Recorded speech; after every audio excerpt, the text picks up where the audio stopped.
आज तो आपकी आसक्ति है बौद्ध भिक्षु में, चीवर में, धम्म में, बुद्ध में। जब हम इन शब्दों, इन व्यक्तियों के प्रति आसक्त हो जाएँगे तो हमारी आँखें बंद हो जाएँगी। लेकिन अगर हमने आँखें खोली तो हमें बाबा साहेब के नाम पर, बुद्ध के नाम पर, धम्म के नाम पर कोई मूर्ख नहीं बना सकता। हमें अपनी आँखें खोलनी होगी। आँखें खोलने में थोड़ा-सा अगर वास्तव में भोजन मीडिया एग्ज़िस्ट करती या अस्तित्व में होती, तो क्या उसका कोई संगठन नहीं होता? अगर उसका कोई संगठन होता, तो बहुजन मीडिया के तमाम चैनल उस संगठन में रजिस्टर्ड नहीं होते। अगर तमाम चैनल उस संगठन में रजिस्टर्ड होते, तो क्या वो एक ताकत नहीं बनती? और जब वो ताकत बनती, तो इतने सारे लोग मिलकर जब कोई काम करते, तो क्या उसको कोई जय भीम। नमो साथियों, आज चर्चा करेंगे सच के ऊपर। क्या सच कड़वा होता है? क्या सच खतरनाक होता है?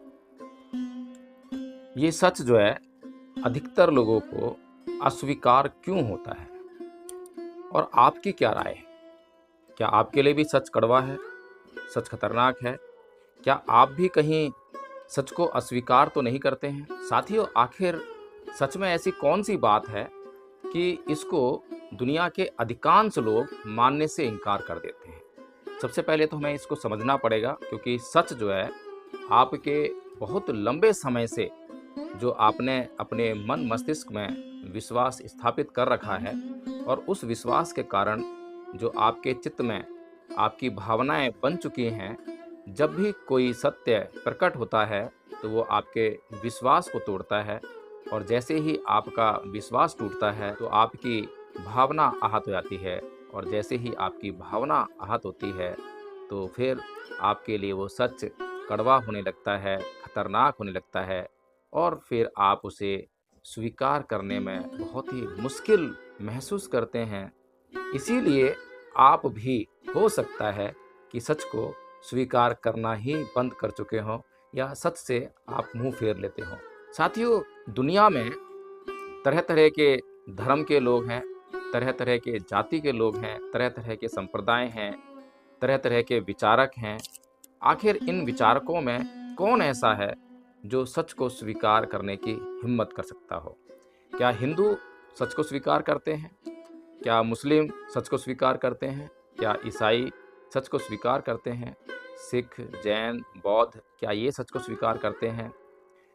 क्या भारत में जो हमारे सबके साथ में एक शब्द जुड़ा हुआ है, हमारी भावनाओं के साथ में वह शब्द जुड़ा हुआ है, अम्बेडकरवाद, क्या अम्बेडकरवादी सच को स्वीकार करते हैं? मैं ऐसा इसलिए कह रहा हूँ साथियों, क्योंकि सच जो है अपने आप को प्रमाणित करता है। सच हमेशा अपने आप को प्रस्तुत करता है, और सच आपको जो है कुछ करने के लिए कहता है, उसमें परिश्रम होता है। इसलिए जो लोग परिश्रम नहीं कर सकते हैं, परिश्रम नहीं करना चाहते हैं, उनके लिए तो फिर सच जो है कड़वा होगा, खतरनाक होगा, और स्वीकार करने लायक नहीं हो सकता, स्वीकार करेंगे ही नहीं। इसी प्रकार से साथियों, मैं कुछ उदाहरण देकर जो है समझाने का प्रयास करूंगा कि किस प्रकार से दुनिया को सच मंजूर नहीं होता। दुनिया में इतनी बड़ी मात्रा में लोग, इतनी बड़ी संख्या में लोग सच से इनकार करते हैं, झूठ में ही जीना पसंद करते हैं। आपको जानकर हैरानी होगी। मैं शुरुआत करना चाहता हूँ ईसाई धर्म से, क्योंकि ईसाई धर्म में चर्च प्रमुख है और उनकी बाइबल जो है पवित्र ग्रंथ है, और ईसाई लोग सारे सच को झूठ मान सकते हैं, लेकिन बाइबल में लिखी एक एक बात, एक एक शब्द को वे बड़े सम्मान के साथ देखते हैं। उनका उसमें पूरा विश्वास है, और यह विश्वास बहुत लंबे समय से, जब से ईसाई धर्म की स्थापना, यानी जब से आपका कैलेंडर स्टार्ट हुआ है, रोमन कैलेंडर, तब से जो है ईसाई धर्म की स्थापना मानी जाती है। और तब से ही ईसाइयों का ये जो विश्वास है कि बाइबल जो है अंतिम है, बाइबल पवित्र ग्रंथ है, बाइबल का एक एक शब्द जो है, एक एक वाक्य है, पवित्र है। इसलिए किसी भी प्रकार का सच जो है बाइबल से ऊपर नहीं हो सकता है। साथ ही उदाहरण देके समझाना चाहूँगा। ईसाइयों द्वारा सच से इनकार करने की शुरुआत खोज के साथ ही होती है, और जब ईसाई धर्म नहीं था, ईसाई मान्यताएँ नहीं थीं, जब बाइबल नहीं थी, तो इस प्रकार की घटनाएँ नहीं हो रही थीं। जो उन्हें समझ में आता था उसको स्वीकार कर लेते थे। लेकिन जैसे ही ईसाई धर्म स्थापित हुआ, ईसाई धर्म की मान्यताएँ स्थापित हुईं, और बाइबल स्थापित हुआ। तो उसके बाद ईसाइयों ने सच से इनकार करना भी शुरू कर दिया, क्योंकि बाइबल में मनुष्य और मनुष्य के बारे में, मनुष्य और पृथ्वी, पृथ्वी और सूर्य, ब्रह्मांड, इन सब बातों के बारे में चर्चा की गई है। अब जब ये चर्चा की गई है, तो वो चर्चा जब विज्ञान की खोजों के साथ में अपना मेल बिठाने का प्रयास करती है, और जब ये विज्ञान की खोजें बाइबल की बातों के खिलाफ जाती हैं, तो बाइबल में विश्वास रखने वाले लोग एक आक्रामक हो जाते हैं, और आक्रामकता में वे सब कुछ भूल जाते हैं। साथियों, पहला उदाहरण है गैलीलियो गैलीली का। इन्होंने एक दूरबीन का आविष्कार किया और उस दूरबीन से ये पता लगाया कि पृथ्वी और सूर्य का क्या संबंध है, दिन रात कैसे होते हैं।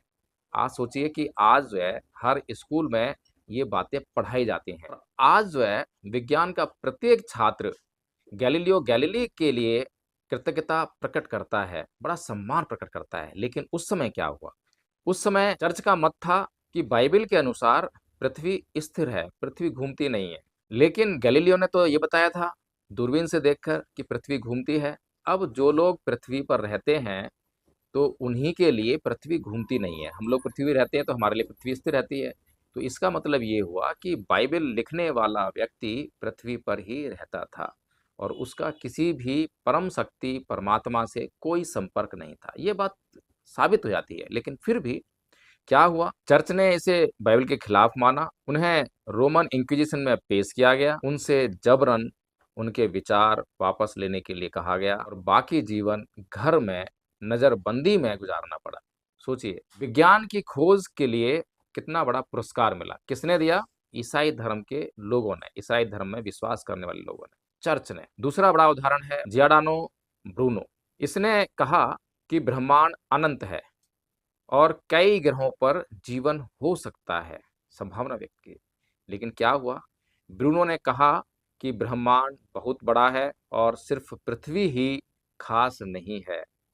चर्च ने इसे भी बाइबल के खिलाफ माना और उन्हें जिंदा जला दिया। इसी घटना है निकोलस कोपरनिकस की। इन्होंने कहा कि सूर्य केंद्र में है और सारे ग्रह उसके आसपास चक्कर लगाते हैं। इनके साथ में क्या हुआ?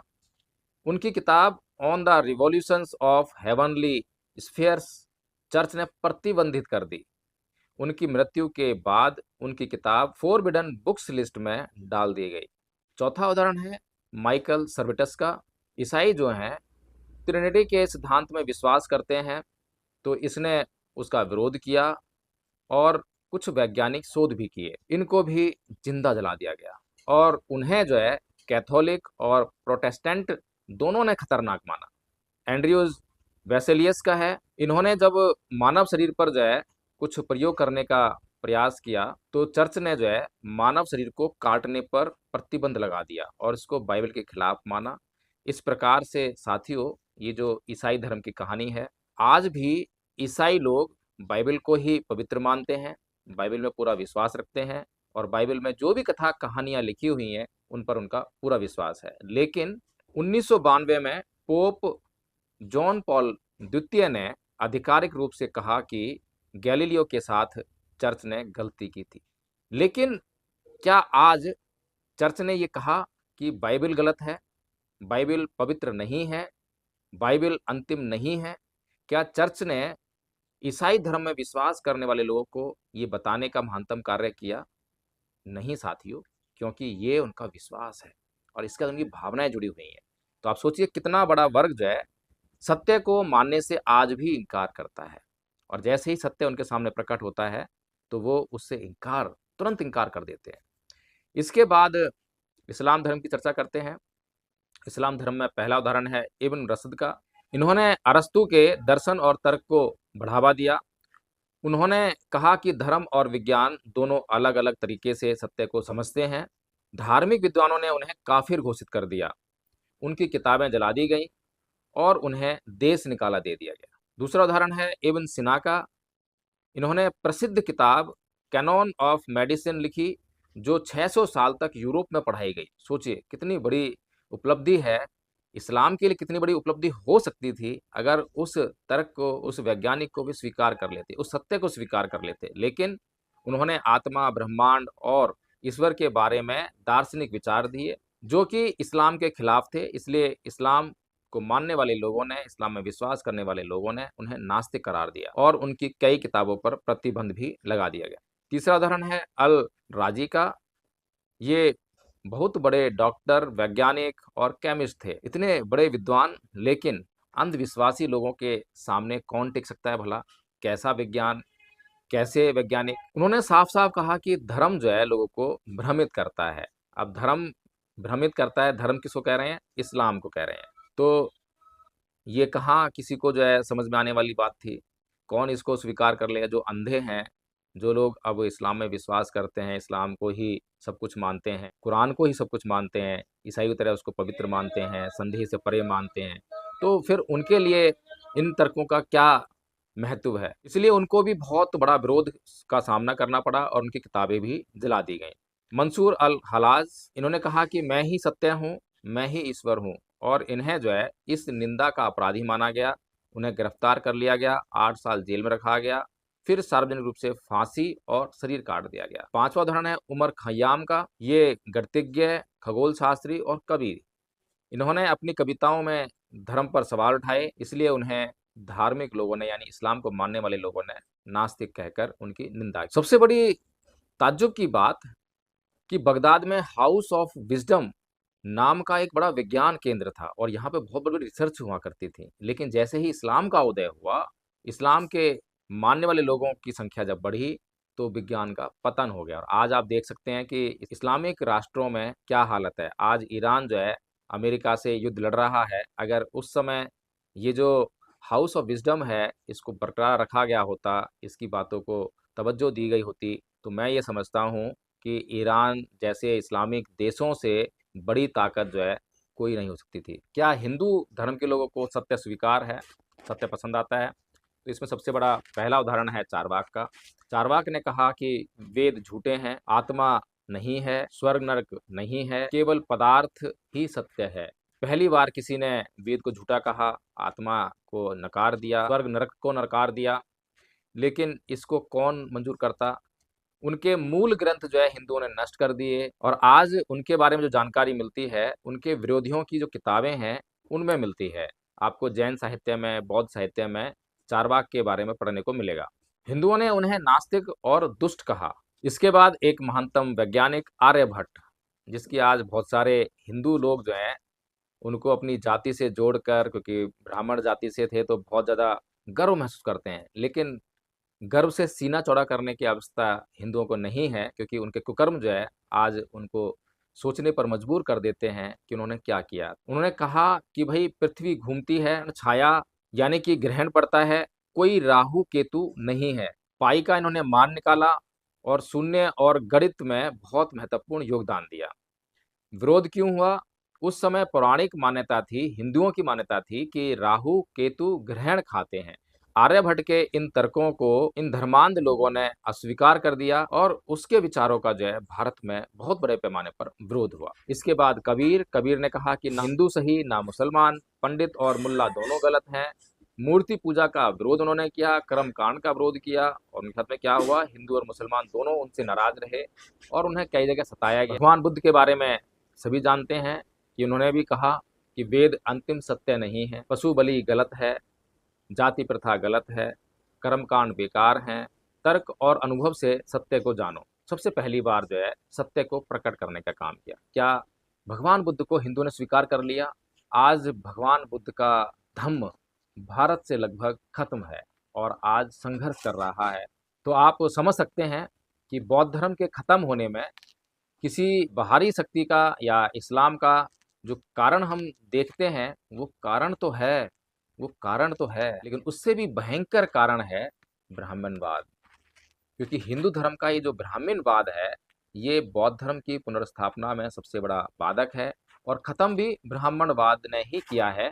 क्योंकि बौद्ध धर्म जो है केवल ब्राह्मणवाद को चुनौती देता था और ब्राह्मणवाद ने इस्लाम के साथ में मिलकर, इस्लामिक कट्टरपंथियों के साथ में मिलकर बौद्ध धर्म को जमींदोज करने का काम किया। ये सब हम जो है अच्छी तरह जानते हैं और भी गहराई से चर्चा हो सकती है, लेकिन चर्चा बाद में करेंगे। तो साथियों, आज हम चर्चा कर रहे हैं अपने बारे में जानने के लिए। आज कुछ बहुजन मीडिया चैनलों पर सरकार की गाजगिरी है। इसमें बहुत बड़े-बड़े चैनलों के साथ में नीलम बौद्ध जी के चैनल भी हैं, जो लगातार टारगेट पर रहते हैं। लेकिन सत्य क्या है? आज हम सत्य को परखने की कोशिश कर रहे हैं, सत्य को पहचानने की कोशिश कर रहे हैं, तो सत्य के माध्यम से जानने का प्रयास करें कि सत्य क्या है। सबसे पहला सत्य ये है कि बहुजन मीडिया नाम का एक भ्रम तो लोगों में है, बहुजन समाज में है, लेकिन ऐसा कोई मीडिया असलियत में एग्जिस्ट ही नहीं करता, अस्तित्व में है ही नहीं। केवल जो जय भीम का नाम ले दे, बाबा साहेब के विचारकों को दिखाने लग जाए, बाबा साहेब की बातें करने लग जाए, केवल ऐसे मीडिया को या ऐसे चैनल को हम जो है बहुजन मीडिया कहकर संबोधित कर देते हैं। लेकिन सोचिए, सत्य को परखने का प्रयास कीजिए, सत्य को जानने का प्रयास कीजिए कि अगर वास्तव में बहुजन मीडिया एग्जिस्ट करती या अस्तित्व में होती, तो क्या उसका कोई संगठन नहीं होता? अगर उसका कोई संगठन होता, तो बहुजन मीडिया के तमाम चैनल उस संगठन में रजिस्टर्ड नहीं होते। अगर तमाम चैनल उस संगठन में रजिस्टर्ड होते, तो क्या वो एक ताकत नहीं बनती? और जब वो ताकत बनती, तो इतने सारे लोग मिलकर जब कोई काम करते, तो क्या उसको कोई चुनौती मिलती? आज बहुजन मीडिया के नाम पर लोग भ्रम में पड़े हुए हैं, और उनका भ्रम इतना भयंकर है कि आज आपके सामने जो है, अगर ये बहुजन मीडिया कहे जाने वाले चैनल असत्य को परोसने लगें, तो आप भी सत्य से अपनी आंखें हटा लेते हैं। हमारे सामने बहुत सारे आंदोलन हुए, जिसमें कि सबसे मशहूर आंदोलन महाबोधि महाविहार मुक्ति का आंदोलन है, जिसमें आपके सामने लगातार इसी बहुजन मीडिया ने खबरें चलाई, बौद्ध भिक्षुओं के इंटरव्यू चलाए, और इस आंदोलन को बहुत बड़े पैमाने पर प्रचारित और प्रसारित किया गया। इस आंदोलन को इंटरनेशनल रूप दिया गया, और इसमें बहुत बड़े पैमाने पर धन भी इकट्ठा हुआ। लेकिन सच्चाई से दूर, अपने असली अस्तित्व से दूर, ये आंदोलन लोगों को लगातार धोखा देता रहा। इस आंदोलन के नेता, इसका नेतृत्व करने वाले लोग लगातार अपनी प्रसिद्धि के लिए, अपनी वाहवाही के लिए और जनता के धन के लिए इस आंदोलन को इसी बहुजन मीडिया के हाथों लगातार प्रचारित और प्रसारित करते रहे। सोचिए, क्योंकि मैंने तो कई बार प्रश्न उठाए हैं, और उन प्रश्नों का आज तक कोई जवाब नहीं मिला है, और ये प्रश्न ऐसे हैं जो कि मूल प्रश्न हैं, जो कि भारत में बौद्ध धर्म कैसे पुनर्स्थापित हो, और ब्राह्मणवाद ने अगर बौद्ध धर्म को यहाँ जड़ से खत्म करने का प्रयास किया है, तो उसका जो है सामना कैसे किया जाए, इसका समाधान भी धम्म संघ के माध्यम से हमने देने का प्रयास किया। लेकिन वही बात कि अधिकांश लोग जो हैं सत्य से इनकार करने वाले हैं, क्योंकि अधिकांश मीडिया जिसको आप बहुजन मीडिया मानते हैं, जिसमें कि बहुत सारे बड़े-बड़े चैनल से लेकर बहुत छोटे-मोटे चैनल भी हैं, और वे सभी जो हैं एक तरफ की बात करते हैं। अगर महाबोधि महाविहार आंदोलन चलने लगा, तो सभी उसको दिखाने के लिए उत्सुकता से अपने कैमरे उस ओर मोड़ देते हैं, बजाय उसकी जांच करने के, बजाय उन प्रश्नों को वहां पर रखने के। पहले कभी पत्रकारिता में बहुत गुण हुआ करता था। पत्रकारिता को जो है एक वैज्ञानिक रिसर्चर की तरह जो देखा जाता था, कि ये जो पत्रकार है, पता नहीं कौन सा सवाल पूछ ले, पता नहीं जो हम काम कर रहे हैं उसमें कोई ये प्रश्न चिन्ह लगा दे। लेकिन ये पत्रकारिता नहीं है, ये केवल कैमरा घुमाने वाली मीडिया है। कैमरा का मुंह जिस तरफ घूम गया, उसका प्रचार होने लग जाता है। अब कैमरे का मुंह जो है किसी ईमानदार व्यक्ति के ऊपर है, बेईमान के ऊपर है, लुटेरे के ऊपर है, डाकू के ऊपर है, इससे कैमरे को कोई फर्क नहीं पड़ता है। कैमरा जो दिखाएगा उसको पब्लिक देखेगी, और पब्लिक जो देखेगी उसी को सच मानने लगेगी। आदरणीय साथियों, ये एक अकेला मामला नहीं है। इसके अलावा अम्बेडकरवादियों को सच से बहुत परहेज है। हिंदू लोग सत्य से इनकार करते हैं, ये हमने देख लिया। इस्लामिक लोग सत्य से इनकार करते हैं, ये हमने देख लिया। ईसाई लोग सत्य से इनकार करते हैं, ये हमने देख लिया।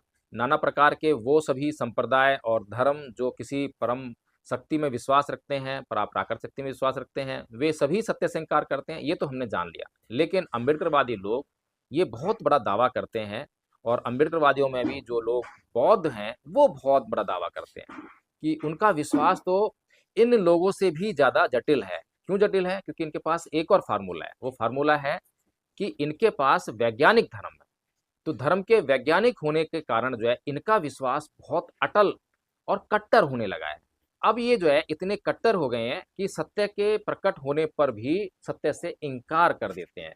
उदाहरण के लिए मैंने बार-बार जो है बौद्ध भिक्षुओं के बारे में बताने का प्रयास किया कि हम किसी भी व्यक्ति को जिसने चीवर पहन लिया हो, कासाई रंग का कपड़ा पहन लिया हो, या पहले हम जो है किसी भी व्यक्ति को जिसने पीले रंग का वस्त्र पहन लिया हो, तो उसको हम साधु संत समझ लेते थे। इसी प्रकार से हम किसी ने भी कासाई वस्त्र पहन लिया तो उसको हम भिक्षु समझ लेते हैं।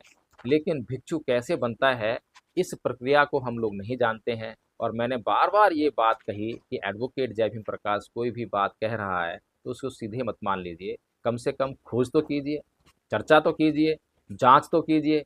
लेकिन ये जाँच कौन करे? क्योंकि हमारा राग जो है किसी व्यक्ति के साथ में लगा हुआ है, धम्म के साथ में लगा हुआ है, बाबा साहेब के साथ में लगा हुआ है, बुद्ध के साथ में लगा हुआ है। और जब हम किसी भी बात, किसी भी शब्द, किसी भी चीज़, किसी भी व्यक्ति के प्रति रागी हो जाते हैं, तो फिर हमारी आँखें जो हैं, आँखें नहीं रहती हैं, वो अंधी हो जाती हैं, वो बंद हो जाती हैं। क्योंकि आँखें जब खुलती हैं, तो जो सामने होता है, उसको हम ठीक-ठीक देख सकते हैं। लेकिन जब हम आँखें बंद कर लेते हैं, तो हमसे कोई पूछे कि बताओ सामने क्या है? तो हम तुक्का लगाते हैं। तो तुक्का लगाएँगे तो वो जो है ठीक हो भी सकता है और ठीक नहीं भी हो सकता है। तो इसी तरह का कार्य जो है अब अम्बेडकरवादी करते हैं और सत्य से इनकार करते हैं। उदाहरण के लिए मैं आपको बताना चाहूँगा, जाँच के लिए मैं केवल जो है मापदंड जिससे आप किसी भी व्यक्ति को नाप सकते हैं। साथियों, भिक्षु बनने के लिए सबसे पहले परिव्राजक होना होता है, और परिव्राजक होना यानी कि गृह त्यागी होना। अब गृह त्यागी क्यों हो रहा है? सबसे पहले उसके सामने ये प्रश्न होता है कि मैं घर क्यों छोड़ूँ? लेकिन आजकल आप किसी से भी पूछ लीजिए, जो चीवर पहनकर आपके सामने आते हैं, जिनको आप भंते समझते हैं, बौद्ध भिक्षु कहते हैं, और उनको पूछिए कि भई आपके जीवन का उद्देश्य क्या है? आपने घर क्यों छोड़ा है?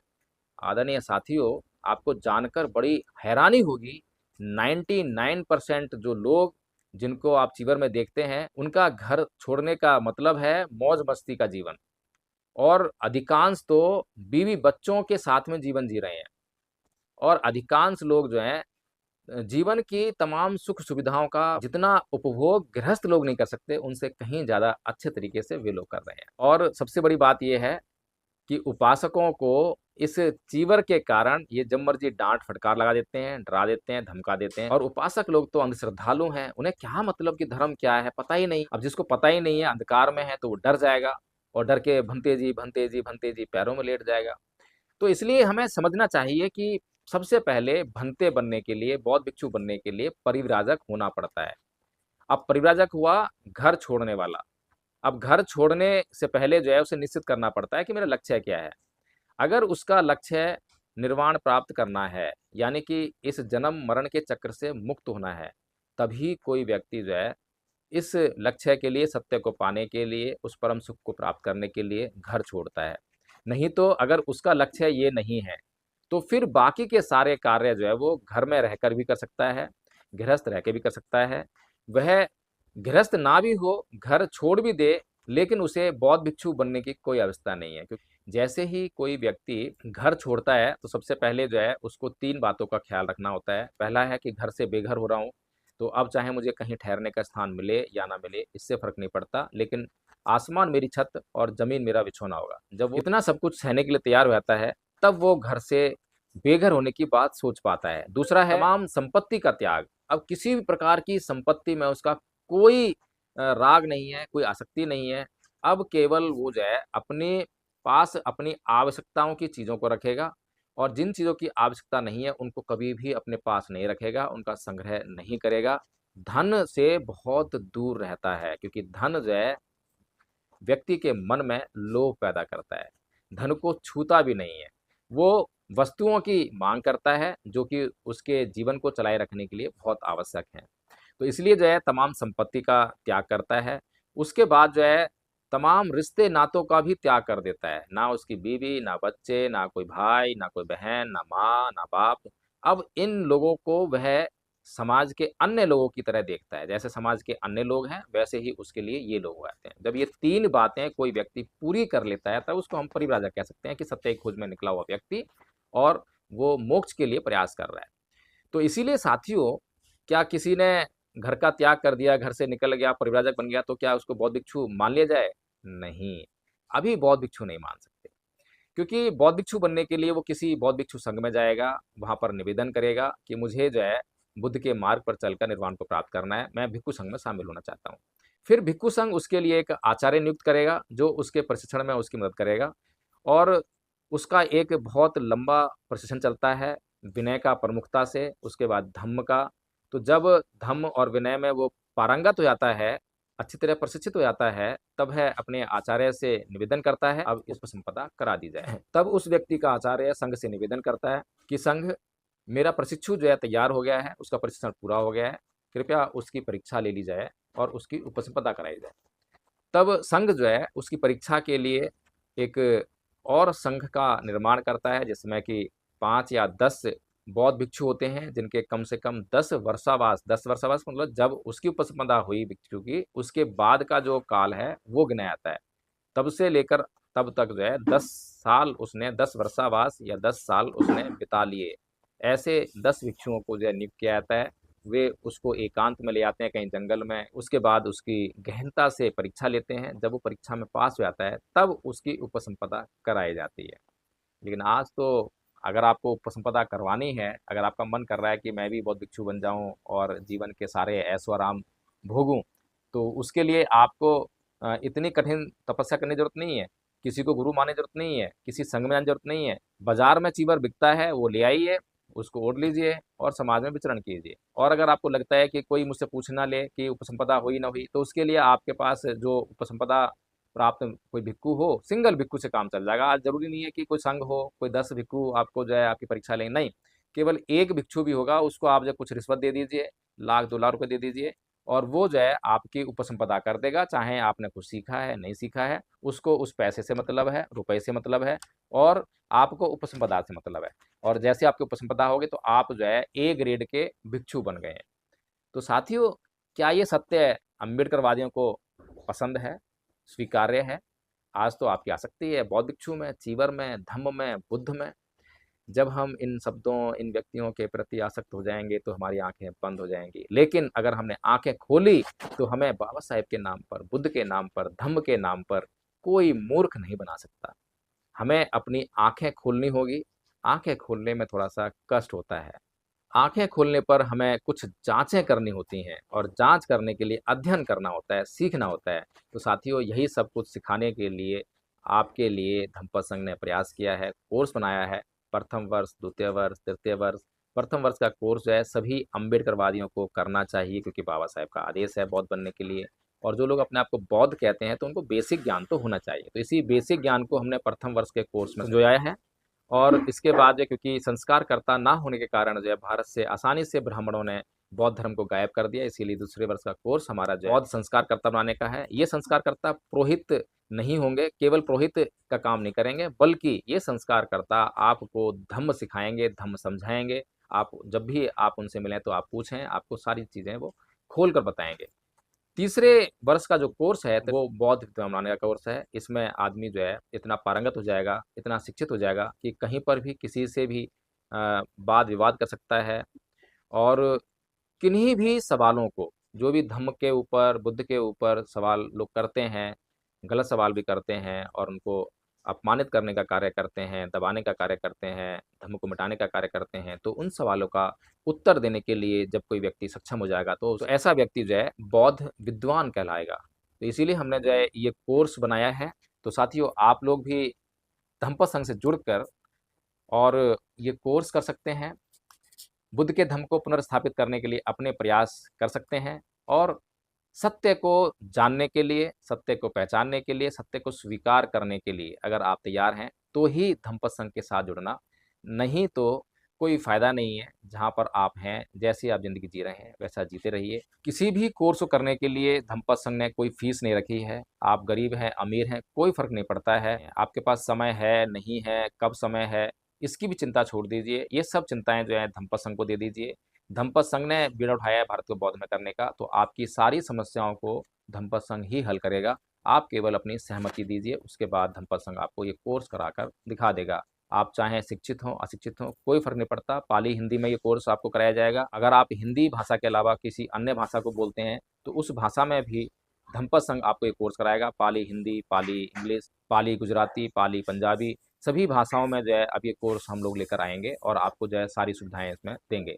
अगर साथियों आपको सच पर आधारित यह वीडियो पसंद आया हो तो इसको लाइक कर दें, इसको शेयर करना बिल्कुल ना भूलें और कमेंट करके बताएँ कि क्या आपको सच पसंद है? क्या आपके लिए सच कड़वा है? सच खतरनाक है? क्या आप सच को स्वीकार करना चाहते हैं? जय भीम, नमो ध्यात्यो।